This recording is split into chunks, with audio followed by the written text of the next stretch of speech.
Hello. We have about 1 minute to go, but hi, Marie. I wanted to go ahead and make sure. I wanted to make sure that we could go ahead and get into the room. Super excited. Bear with us, everyone. This is our first podcast or live stream, I guess it's called. I don't even know. But so we're hoping for no technical difficulties, but we will see. So anywho, I guess I will get us started because I am showing it is noon Eastern right now. So welcome. I am Tanya Bennett, and I am the founder and the CEO of IgnitEDprep. And I'm super excited to be here today because this series has kind of been a little act of progress, I guess. It's kind of been a dream for a little while since I started my company. Basically, I'm going to map out a little bit about what you can expect from our series, and a little bit about me. And then I'm going to introduce Marie, who will be my co-host with every episode. I'm super excited about. But so I am Tanya Bennett, founder, CEO of IgnitEDprep. IgnitEDprep is basically a membership program that assists small business do more with less. So we assist small businesses that are in the service industry with manager and sales training. We're basically an extension of their team. But I'm excited to do this series because we know, and Marie and I are going to talk about that, but we know basically that the world has changed since the pandemic started, right? The world, the way it looked 2 years ago is nothing like it looks now. And so we thought that the best way to truly see what that looks like is to talk to the people that are living, breathing it now. So we have truly an amazing lineup with guest speakers to come up. But first, I want to introduce Marie, who is my co-host, and she will be joining us every single week live. Marie, how about you talk to our listeners, tell them a little bit about yourself and what you do and what your thoughts are about this series. Well, thank you, Tanya. I'm really excited about doing this with you. Well, basically for the series, I'm going to be the sidekick. I am going to be, if you watch The Late Show with Stephen Colbert, I am going to be the Jon Stewart, John Baptiste in the background, throwing out comments, sometimes being the straight man, sometimes being the funny one. But the goal here is really to get people engaged in talking about what our life is like now and what they predict our life is going to be in the future. And I think that's going to be the really key for the series. And what we're discovering is that companies are complaining that there are more and more people that are not applying for jobs and they're struggling to find people. And people are complaining that companies are not providing them with the right benefits, the right care in the organization. And we'll talk a little bit of what that means, and really the right support. And so people have become real savvy since the pandemic, and they realize they don't have to put up with what they used to put up with. And so they want something different, and companies are going to have to step up. So it's an interesting world we're living in, Tanya. And you hit on so many highlights that, I think that it's important to note, it to me, sometimes it's amazing when I look like the pandemic started over a year ago. None of us really thought that it would go on this long, right? And I always tell my clients, unfortunately, no one had a little black book for what to do in case of a global pandemic, right? So all of us, businesses all across the world were really kind of just shooting from the hip, which we know as business leaders, that's a very uncomfortable place to be, But what has unfolded since? And when I look, I find it fascinating that there's a lot of different aspects that have kind of snowballed forward since the pandemic started. So it isn't all just pandemic, but they're related to the pandemic. And so for me, one of the things that I think, as I look at the snowball effect of we know that the number one thing right now that seems to be keeping the service industry, the owners up at night, is finding people to come work, right? Mhm. And so when we look at trying, everyone wants to diagnose the problem. And I hear a lot of people that are trying to diagnose the problem thinking that it is strictly the unemployment stimulus. And to me, I have dug in a little bit more because I find it hard to believe that the unemployment stimulus can be the cause of all of our woes. And so you and I, we speak probably on a weekly basis. And one thing that I've shared with you, I've actually started to research this a little bit more because I am not one that takes things at face value. I like to dive in a little bit. One thing that I have found fascinating from my research is that honestly, skilled workers, that wave of kind of a shortage started way back in 2009. Yeah. And what I'm blown away by is that, it's the importance of telling both sides of a story anytime you're talking about a story. And what I mean by that is for years now, we have heard unemployment is at record levels low, right? The other side of that story is we can't find people to fill the jobs that we have, right? Yeah. So of course, unemployment is low, but that we aren't accounting for the people who have been struggling to find workers. Mm-hmm. And so with my research, I have found, that there's this huge issue that there's a lot of factors that are contributing to it. And we've shared this, one, the thing that is standing out the most is the generational gap. We all know I'm 45. I think you're close in age to me. We know that as we were moving up in our career, baby boomers, the generation before them left the workforce well before they did, right? Well, we know that a lot of our careers stalled because baby boomers didn't leave the workforce. Well, now what we're finding with the pandemic is this big awakening. Predictions are that 77 million baby boomers will leave the workforce. They were predicted to leave by 2030, but it's already been expedited, right? Yeah. So when you contribute 77 million leaving the workforce, Generation X, just with the factors of our generation, you look at us, many of us didn't start families till we were much older because we were building our careers, right? So there's really not a huge number of Generation X. No. In baby boomers, there's a lot of people they're a baby boomer and then they had a child that was also a baby boomer. I think the same can be said for millennials, but in Generation X, there's a gap there. There's really not a lot of Generation Xers who had children that were also Generation Xers.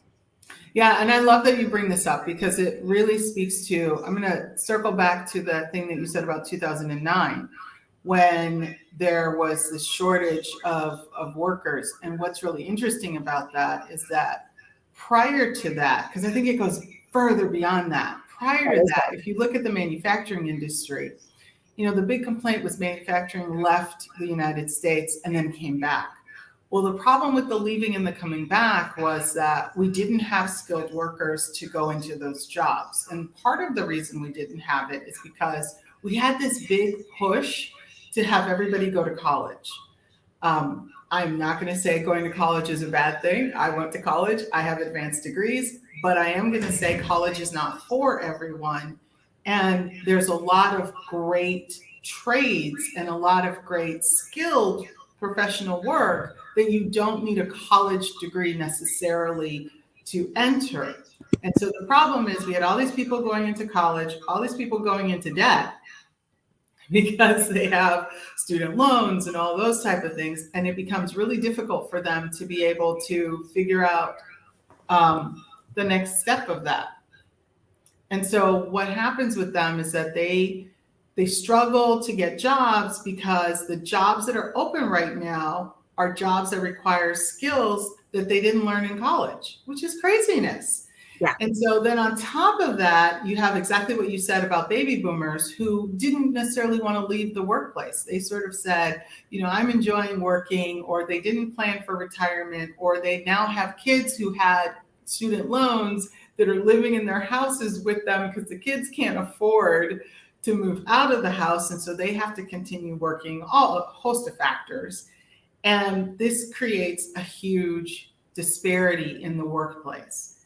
Now, baby boomers are like, it's time for me to go. Like this pandemic. Deuces, I'm out, yo, right? They're like, this pandemic has shown me that I don't want to waste my life. I don't want to sit in an office or in a factory, and I want to go out and see the world, because I don't know when, when the world opens up, I want to go see it. That's everyone's attitude. And now millennials who have not been trained, have not been given the professional development that they've been begging for, so that they can go into these leadership roles, that this gap is going to be, that needs to be filled, that Gen Xers, which I am also a Gen Xer. Me too. Gen Xers, there's not enough of us. Like, well, and Marie, there's a few things that I want to highlight that you said. And one, the college degree point really stuck to me. I have a master's degree as well. And I remember being sold this story that the world was going to open up to me because I had this master's degree. And I will not lie, in my late 20s, I left grad school very self-entitled, thinking truly that I was getting ready to take over the world. Of course, the story of my life is I'm always a day late, $1 short. And what happened was I finished grad school and boom, 9/11 happens. Yeah. And so the whole world shifts, right? Yeah. But what I will say is that there were companies back then that were pursuing college graduates. But what I found as my career progressed, and as I did kind of move up the ladder, what I found was my degree had very little to do with my excelling in my career. And so I agree with you on that. One, I would not take back my degree, because I definitely think it opened my eyes, and I looked at the world a little bit different. It made me think differently. It made me dive in and be more of a critical thinker than I think I would have had I not have gone. But I have worked for people before that didn't have degrees, and they were some of the best leaders I've ever had. So I think, one, it was a false narrative that this degree was somehow going to make us this amazing leader. I think that was a very poignant point that you brought up. Another thing that I really like to point out too is education. And I think that is another shift that we are seeing right now. As we know, in the United States politically, there is this debate about, do we make college free? Do we, relieve all student debt? What does this look like? And when I truly look back at education, and it pains me to say this, but in all reality, I cannot say that my master's degree prepared me to do any specific job. And I remember when I was in grad school and they all told me, oh my gosh, with a degree in communications, you can do anything. And then I graduated and I'm like, can someone tell me what anything is? Because I can't find anyone to hire me to do anything. And so it was kind of this false narrative. But I don't know. I do think that maybe that false narrative was somewhat created by baby boomers, because baby boomers had a completely different world experience. Yeah. And I think that that's where we're somewhat getting in trouble, is we keep trying to define the next generation based on the standards of the previous. Yes. Oh, I love that you said that, because the world that we live in, and I have nothing against baby boomers. No, exactly. One of my parents was a baby boomer. The other one was a traditionalist. But and I think a lot of us in our generation, we either had parents who were baby boomers or siblings who were baby boomers, right? We fall in this weird sort of gap category for that. And the reality is that the world has changed so drastically. It's not the world of the baby boomers. And even though they are the majority, and millennials are the majority now as well, the world belongs to millennials. And we have to accept and respect that. It belongs to them. It doesn't. Well, it's interesting because people often refer to generation as the silent generation, Generation X as the silent generation. And I look at it. A lot of my life and career has been. I think a lot of Generation Xers that I know share, me, I'm very big on informed trauma responses to management, whatever. A lot of our trauma responses are that we don't feel heard. We feel ignored. So we're constantly like, do you see me? Do you see me? Right. Mm-hmm. I also think that you're exactly right. There's just not a lot of Generation Xers. There's no way Generation Xers are going to be able to replace baby boomers. Another startling statistic from the U.S. Bureau of Labor and Statistics is that by 2025, 75% of the workforce will be millennials. Mm-hmm. And so you are exactly right. As the world, it does belong to millennials. But what I found interesting is, and I think you're exactly right as well, for the last 5-10 years, all we have heard is millennials can't get jobs. Why is it? They went to school. They were following the rules from the previous generation, Generation X, which we had already discovered, wait, this isn't working, but we didn't tell them. So we let them go to school and go into debt and spend all of this money.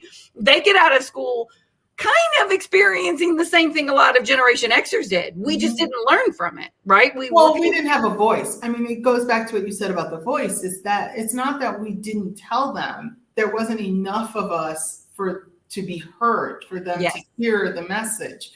And so, the issue is that, and again, I don't want to sound like we're bashing education. We're not. What we're saying is that we have to make a shift in our education system. Yes. It's not the education system of 50 years ago. And that's what we're still doing. We're still in the education system of 50 years ago. And this idea of, we got to send our kids to college. We have to, make sure that they have the house and the 2.5 kids and, the backyard and the fence. Yes. Which honestly, the generation that is before us, they paved the way for a lot of amazing things. And they did and are continuing to do amazing things in the workplace and in our culture. But the realization is that we have to allow we have amazing technology now that we did not have, 75 years ago. We have things that are going on in the world that did not exist. So, there's vernacular that didn't exist. I look at, my dad would have been 100 years old in 2020. Yeah. He died at 89. And so in talking to him over the years, the word computer did not exist. Right. When he was in his 20s or his 30s. That wasn't even a concept, right? This is a person born in 1920. So those things didn't exist. And so we have to acknowledge the fact that there are things and factors in the world that did not exist when we put these systems in place. And now we have to dismantle those systems to allow for something different and something better to come about. And it's funny that you say that, because I look at I have a 12-year-old son, and sometimes it amazes me that my 12-year-old son is learning in almost the identical way that I did. And I'm 45. Yeah. I look at the leaps and bounds that we have taken with technology, that we have taken in the world in general, right? But yet our education system doesn't seem to have advanced with it. Yeah. And I do look, and I'm with you, I am not bashing higher education, but I will say that I do feel that higher education needs a shift as well. I feel that, one thing that higher education has failed to do for any field other than specialized fields is give students the opportunity to actually see what the real world would look like with what they're studying. Yeah. And I mean, I look at it part of my problem has been, one, how a lot of this debt is created by people that went on to college, myself included, because I started college as a 17-year-old. Mm-hmm. What in the heck does a 17-year-old know about the world? Yeah. Much less what I want to do with the rest of my life. But I am entering into a financial commitment that has promised me this dream, because that's just what has been told. That was the narrative that had been told.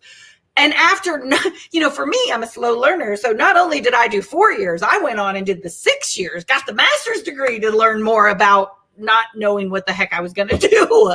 But I'm like, it really, I'm going to throw the punch. shame on higher education. It has had plenty of time to advance. And in fact, in a field that prides itself on pushing the realms of thinking, how could they allow their curriculum, their instruction, their programs to remain so stagnant and not prepare students for what the real world is?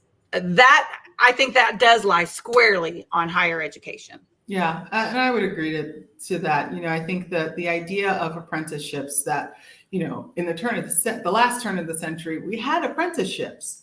You know, we had that ability to go into the workplace and learn as we do, you know, that experiential learning, which goes back to, you know, why I built my company, because I firmly believe in experiential learning.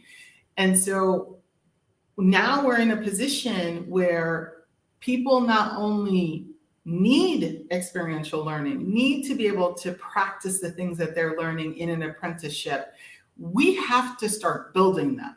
And I think that's the reality of what companies are recognizing, is that they cannot depend on higher education to do it for them. Well, and like we just said, that whole statistic of by 2025, 75% of the millennials will be in the workplace. Mm-hmm. In the same thought, we've talked about how millennials have not been able to find jobs, right? With that being said, with millennials being entry-level jobs, they are going into a work minefield, basically, right? Because employers are going to have no choice but to rely on them. They have to hire them because that, like you said, millennials are getting ready to rule the world. Whether we like it or not, they are here. But there's this skills gap that if we are not sure that, you know, there's a lot of contributing factors, I think, to millennials, and this is not bashing millennials. It is that they grew up in a world in which the internet has always been at their beck and call. They had to self-explore. They have not had to work in worlds where they've had to work through people to get things done. Now, they've worked with people. They're excellent at collaborating, but they haven't been given opportunities to truly be managers. I mean, even think about the world that they were growing up. Generation Xers, we were so traumatized by our childhood that by the time our millennial kids were growing up, we were like, everyone gets a trophy, everyone participates. You know what I'm saying? And so in a way, they've been fed this, that everyone has to work together. Yeah. And so, but when you go, and I think it will be an interesting dynamic as they go into organizations. Yes, I think that there is going to be a gap that has to be taught. I think that they're going to have to learn a skill set of leadership and managing through people to get things done. But I'm also quite excited to see what they will bring to the table as far as, and not just technology, but as far as innovation and of different ways, more efficient ways to get things done. Yeah, I love millennials. I'm going to say, I know a lot of people like to bash millennials about this, that, and the other, and I love them. I love the fact that they truly are collaborative. They push the boundaries. You know, I mean, that's the cool thing. And I know this sounds odd, but it's the cool thing of the struggle of not being able to get into jobs, which we faced when we were their age, is that really allowed us to start creating our own spaces. And I think for millennials specifically, they're really about creating their own spaces, which I love that entrepreneurial spirit. Yes. I love it. I think also millennials demand transparency, which I think is going to change the world, right? Yes. I think that is what we are seeing along the lines of a lot of companies. When I was growing up and going through my career, you did not talk about what you made. That was, and it was an unspoken rule. HR didn't tell you that, but it was an unspoken rule. Well, we know why you didn't talk about it. Because we know who was getting paid more, right? With the same or less qualifications. Yeah. And so millennials aren't standing for that. And the other thing that I think is going to make the biggest impact with millennials entering the organizations is their innate ability to consistently and constantly ask why. Yes. Why do we do this? Why are you doing it that way? And I will tell you, I noticed I had a lot of those traits when I was going through my career as well. And baby boomers are not a fan of why, because baby boomers grew up in the generation of just do, right? Yeah. You know, even I was raised as kids are seen, you know, are to be seen, not heard, right? Mm-hmm. Go play. You're not invited in this conversation, which again explains why a lot of us are like, can you see me? Can you see me? Why we're the silent generation. We were, in our days, baby was always in the corner.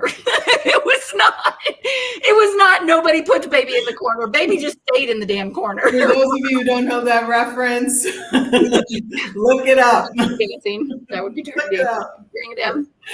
But yeah, and so I think that when you add that, and then what's even more fascinating about Gen Z, so Generation Z is the generation right behind millennials. Okay. Yeah.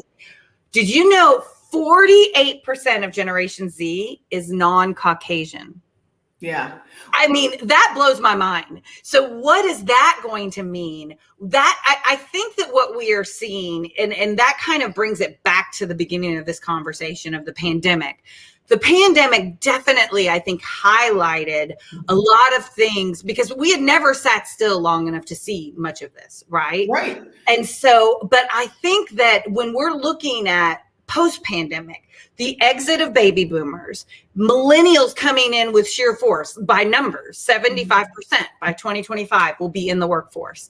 Then you've got the dynamic of Generation Z, who again, 48% are non-Caucasian. That in itself is going to shift conversations. That in itself is going to shift. And I think that organizations that are looking to be sustainable, organizations that are looking for recruitment, are going to need to look into what is appealing to these two generations. If you're going to try to recruit the best of the best talent, what does that look like? And it is, and what is interesting, millennials are definitely not money hungry. So millennials, what is more important to millennials seems to be with the trends, they want to be invested in. They want a career path. Because they've been stagnant for so long, they want to move up. Ironically, Generation Z is more like a baby boomer. Generation Z is all about money. And a lot of that, though, is again, because they have grown up in economic conditions that are very similar to what baby boomers grew up in. The economic instability, even global instability. They have grown up with very similar environment factors like baby boomers grew up with. So I think that this is going to be a fascinating turn of events as we go into the next year, 2 years, 3 years. But I agree with you wholeheartedly that those companies that are expecting, once the unemployment stimulus goes away, for all of these problems to be solved and that people are just going to be banging down their doors asking to work, those days are gone. Yeah. And I think that the companies that are going to be the most innovative and sustainable are really going after top talent now and knowing what is important to them. And the truth is, you know, when people say, and I've had a lot of conversations with people, with clients, with prospective clients, with just, you know, at Zoom dinner parties. I've had these conversations around the stimulus and people saying, oh, it's, you know, it's people being lazy and it's this, you know, it's the unemployment benefit that's keeping them out of the workforce. And I'm here to tell you that that is a lie and that is a myth. Yes. It is not laziness that's keeping people out of the workforce. It is not the unemployment stimulus. And shame on us that people are making more money in some cases with their unemployment than they would with their full-time job. And shame on us for not recognizing that people have been surviving on 3 and 4 jobs and they're burnt out. Yes. And they're not working not because they don't want to work. They're not working because they've realized due to this pandemic, like you said, people have slowed down and they've realized, why am I doing this? Yeah. What's the purpose of what I'm doing right now? Because the pandemic was, and that's a lot of the reason why baby boomers are exiting so quickly, is it made them sit still and look at their life and say, what am I doing? Is this my life? Is this what I want for the remaining years of my life? Mm-hmm. And I think that you hit the nail head on too, as far as being lazy, what have you. So One, I think businesses have not even began to see right now where that shortage is going to lie with baby boomers exiting. Okay. Because many businesses are still operating under somewhat of pandemic responses because they don't have a full workforce. They don't see the need for the full management force that they need yet on the horizon. That is, they're just looking at the dollars that they're saving by not having all these high people on payroll, right? But people are quitting. But people Exactly. are quitting because they're In burnt droves. out. In droves, Yes. because you have, so you're saying, oh, we're saving all this money because we have a reduction in workforce, but the people that are working are so burnt out that they'd rather not work for you 100%. than work for you and get burnt out. They recognize I can figure out another way to sustain my family than have to deal with this burnout. And that's a real concern and question. I think that we need to circle back to the beginning of our conversation here, because we started this conversation with the shortage in skilled workers started in 2009. Yeah. We have just addressed in the pandemic that we have massive burnout, right? And let's face it, I think the industries that are seeing the highest number of burnout are the ones that were going headstrong, trying to go headstrong during the pandemic. Healthcare, hospitality, primarily restaurants and hotels, right? So typically, let's face it, those industry workers tend to be lower paid on the totem pole of hierarchy, right? Yeah. So when we look at, again, going back to the shortage of skilled workers, and we look at, we've had a year, almost 2 years of people being able to, yes, live on unemployment, and rightfully so. The world was shut down. They needed money to survive, right? Some of them didn't have options to work early on. Many of them took the opportunity then to go back to school to learn some of these skilled worker jobs that will be paying, because there's been a shortage for electricians, welders.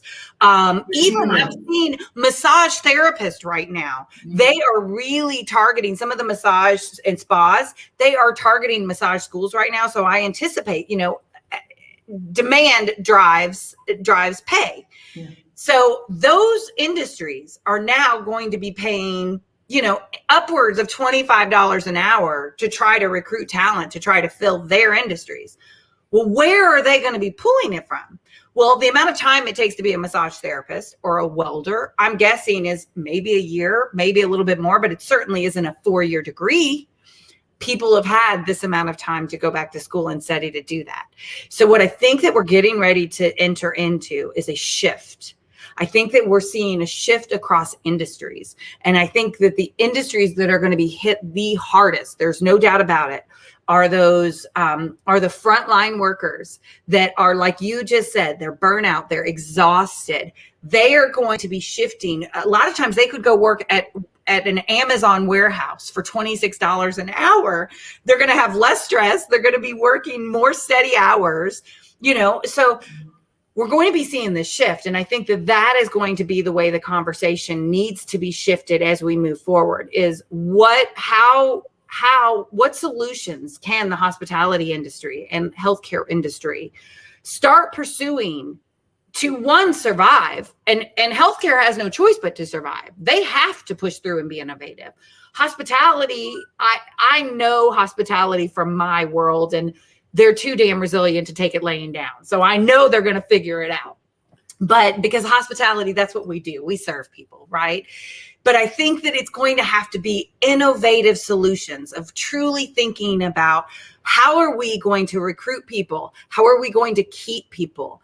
And I think that what we've just been talking about, the dynamics of who are the people you're recruiting. We know that millennials and we know that Gen X or Gen Z are the primary people that you're going to be recruiting. If you're recruiting them, what's important to each group and what types of positions are you trying to fill with each group? And that's what your recruiting targets. And I say it all the time, it's a sales hat. You have to truly think about what benefits do the people that you are trying to hire, you're trying to sell them now to come work for you. Never in my lifetime have we been in this world, ever. Yeah. And what I love about this series that we're doing is that we're going to have these amazing experts, industry experts coming in and really talking about the innovations that they've done in their organizations that have not only made them pandemic proof during the pandemic, but is starting to make them post pandemic proof. You know, Yes. there are going to be some really cool conversations about what these CEOs, these VPs, these founders have really done to help their industries survive and thrive. Because that's the key. A lot of industries, a lot of companies have survived, but they have not thrived. And And so, with that being said, I'm really excited. So next week we have our very first guest, and that is going to be Scott Taylor, who yes, is the president and COO of Walk-On's Sports Bistro. And Scott has been a dear friend of mine for years. We worked together early on in my career. But one thing that I will be sharing on my social media, some of the stories that to highlight some of the way Scott has been thinking through this pandemic. But Walk-Ons, they were the pillar of examples for what to do in the middle of a pandemic. I mean, immediately when the pandemic happened, they immediately started feeding service workers.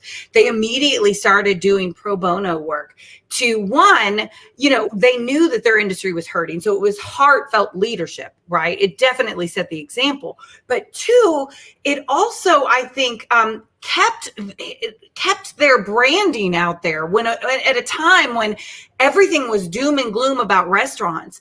Walk-Ons was the glimmer of hope. They were the glimmer of hope in they're going to pull through this pandemic and beautiful things are going to happen. And by God, they have. Walk-Ons has been a shining example of what you can do to be innovative, to keep people coming back to your brand and to still tailor. I mean, they were still opening stores in the middle of the pandemic. So I am so excited to welcome Scott next week.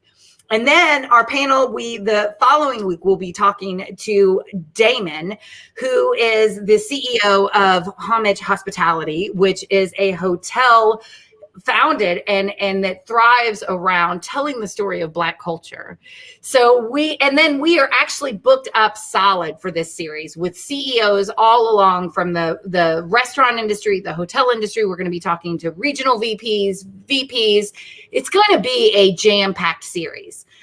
Yeah. And so I think that, we've kind of set the stage to what our businesses are looking at as they exit out of this pandemic and what they can kind of, and so I think that we're going to be talking about, as we talk to all of our industry experts moving forward, of what is the reality? What does their world look like now?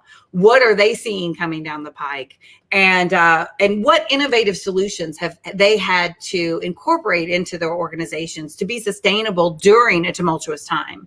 I'm super excited that this series is right now focusing on those industries that are struggling the most, which is going to be the hospitality industry. And I think, as we sort of wrap up and get people really excited about what's going to be happening this whole summer, because we're booked for the whole summer, which is insane. I know. One of the things that I'd like to leave everyone with this really nugget that Scott and Damien are both representative of this nugget.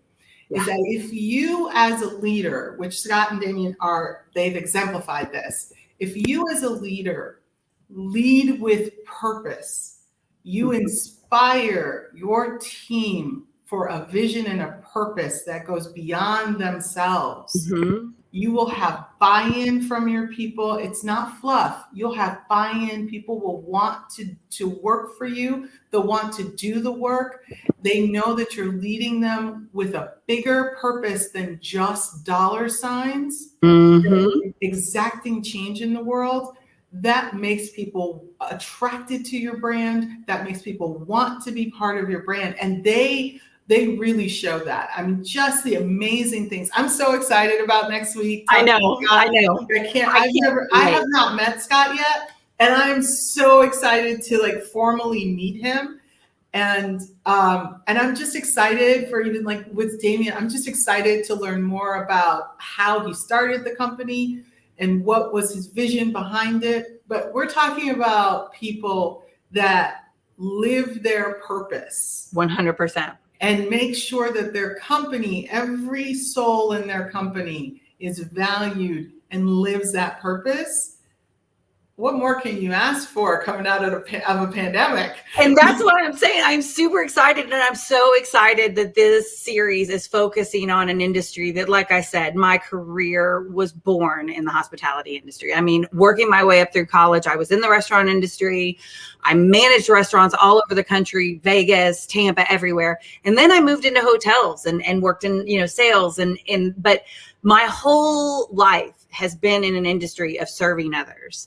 And so to be part of this series and to watch these innovative leaders try to lead their companies through a minefield, let's face it. I mean, there is so much right now that these industries are up against, but that they're doing so being bold, being brave, being courageous. And that, like I said, Scott Taylor next week, you all will see he is the epitome of what a bold, brave leader should be. And I have no doubt that, well, he's already showing leaps and bounds. Walk-Ons has grown tremendously during the pandemic, and they're continuing to grow.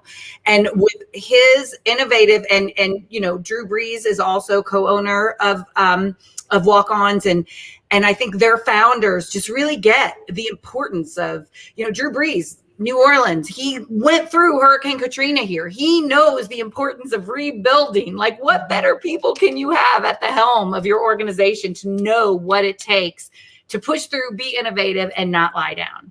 Mm-hmm. So with that being said, very excited to have you. Thank you today for joining me, Marie. This was awesome. I'm super excited about next week. My pleasure. I love this. Thank you so much for having me. This is going to be so much fun. So much fun. I'm going to have a notebook. I'm going to learn a lot of stuff as we talk to these amazing CEOs and COOs. That's a good point. I definitely think make sure that if you're watching this, you have notes next week, because I'm sure there will be some tidbits about books and things to read, podcasts to listen to. But with that being said, we are going to close down today. We will see you next week, same time, same place, maybe on LinkedIn too. We're hoping to get approval for that. But next week, Scott Taylor, the president and COO of Walk-On Sports Bistro, will be joining us. So we will be learning all about how he has pushed through this pandemic and been innovative and what the world looks like post-pandemic. So thank you, Marie. Thank you, everyone that joined us today. We will be, I hope I recorded it. I don't know, but we'll see. But if we didn't, we'll definitely make sure it's recorded next week. And we will see you all next week at this time. Thanks so much, everyone. Have a great week. Happy Hump Day. Bye. Bye.